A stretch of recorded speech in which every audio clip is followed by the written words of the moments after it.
దసరా శరన్నవరాత్రులైనా లేకపోతే కుంభమేళా అయినా లేకపోతే కనుక ఏదైతే బ్రహ్మోత్సవాలైనా ఈ రోజున ఏం జరగబోతోంది, ఆ రోజు యొక్క ప్రత్యేకత ఏంటి, ఆ రోజున స్వామివారికి ఏం జరుగుతుంది, లేకపోతే కుంభమేళాలో అయితే స్నానం చేస్తే ఏం జరుగుతుంది, ఇది ప్రజలకి ఎక్స్ప్లెయిన్ చేయడం అన్నటువంటిది మీడియా బాధ్యత.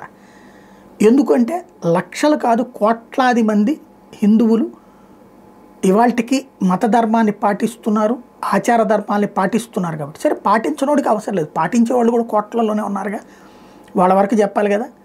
కాదు, ఇక్కడ ఈ మీడియాలో అవేంటో కనుక్కునే తిరిగి లేదు, రాసే ఓపిక లేదు.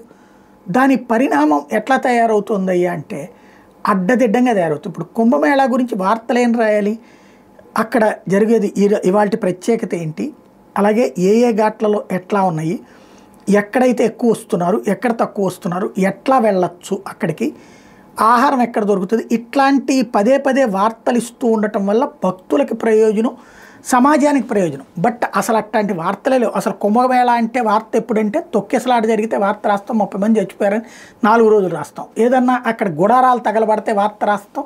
అట్లాగే ఇప్పుడు తాజాగా మరోసారి కుంభమేళాలో గుడారాలు తగలబడ్డాయి, ఫైర్ డిపార్ట్మెంట్ యాక్ట్, కుంభమేళాలో అగ్ని ప్రమాదం, కుంభమేళాలో అగ్ని ప్రమాదం. ఇవి అంటే కుంభమేళా కవరేజ్ అంటే ఓన్లీ ఏదైనా ప్రమాదమో ఎవరైనా చనిపోతేనో ఎవరైనా తగలబడితేనే రాస్తారు తప్పించి ఒరిజినల్ కుంభమేళా గురించి కవర్ చేయడం అనేది ఒక్క మీడియాకు కూడా సాధ్యం కాకపోవడం అనేది దౌర్భాగ్యం.